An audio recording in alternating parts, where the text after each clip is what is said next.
Next, I want to cover other internal processes, specifically volcanism. So internal processes include plate tectonics, also volcanism, processes that involve molten rock or igneous rock. And volcanism, again, involves molten rock, either volcanic up at the surface, we call extrusive igneous rock, or inside the earth, what we call plutonic. Plutonic was the god of the underworld. So plutonic processes happened underneath the ground with intrusive igneous rock. So from magma inside or from lava outside. And one of the most obvious results or types of processes are volcanic or volcanoes. And this is a map showing distribution of volcanoes around the world. Many are along tectonic plate boundaries, some are not. So in Hawaii, there's actually just what we call the hot spot of magma coming from deep in the earth, creating these volcanoes. But along the edge of the Pacific, most of these are caused by subduction, including ancient volcanoes in California that are extinct, and current ones in Northern California and the Pacific Northwest that are created where subduction is still happening.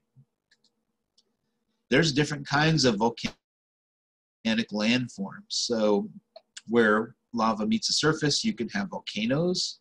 Some common types are shield volcanoes. These are massive ones like in Hawaii. More common in California, though, would be something called a composite or stratovolcano. These are tall, they have chunky lava, they're more dangerous and more explosive. You can actually have lava just flowing onto the surface. That's called a lava flow. And then some various other types. Cinder cones are kind of very small types of volcanoes. You can have something called a lava dome where lava is kind of jammed up and forms what's called a plug. And lastly, if you have a volcano that explodes violently enough, it can leave behind a big hole called a caldera. So shield volcanoes with basalt, which is oceanic crust, the lava runs more like honey. It kind of oozes out and creates this very wide type of volcano. So these are not so much in California. Best example would be the Hawaiian Islands. These are created from shield volcanoes. Now, where you don't have oceanic crust, but continental crust, you tend to have more what's called big composite or stratovolcanoes. These tend to be taller because the lava is chunkier. It has more of a material called silica that builds up and makes them much taller. Because the lava is thicker, it can also build up a lot of pressure and make them more dangerous. So Mount Shasta is an example of a stratovolcano or composite volcano. Another is Mount St Helens, and this is just a few photos showing Mount St Helens before it erupted in the 1980s, during the eruption, and then the result afterwards. So you can see that these can be a more dangerous type of volcano because pressure can build up and become explosive. And in some other places, you can also have lava flows. This is where lava just literally oozes out onto the surface and builds up in layers. One good example in California is the Modoc Plateau in northeastern California, which was built up from lava flows over time. Another interesting feature that was created from lava flows is something called Devil's Postpile. This is a feature called columnar basalt. That's basalt that's made up in columns. And this is an ancient lava flow that is somewhat a mystery, but apparently as it cooled, the rock shrank into these columns that are now hardened and now eroding and breaking apart. But this is the result from this resulted from a lava flow somewhere in the distant past. There are some smaller volcanoes called cinder cones, and these tend to occur along the margins of other types of volcanoes. So one example is these are called red cones in the eastern Sierra Nevada. These are small cinder cone volcanoes. And lastly, not lastly, but we also have lava domes. These are also called plug domes, where the lava is so thick it can't make it out of the volcano. And when they become extinct, that lava can harden, and the rest of the outer layer of the volcano can erode away, leaving that hardened material behind, such as Morro rock in coastal California.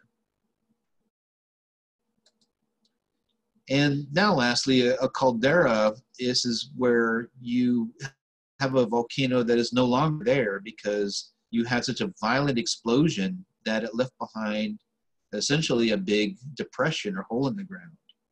So that depression can be much larger than the original volcano. So one example is something called Long Valley caldera in Eastern California.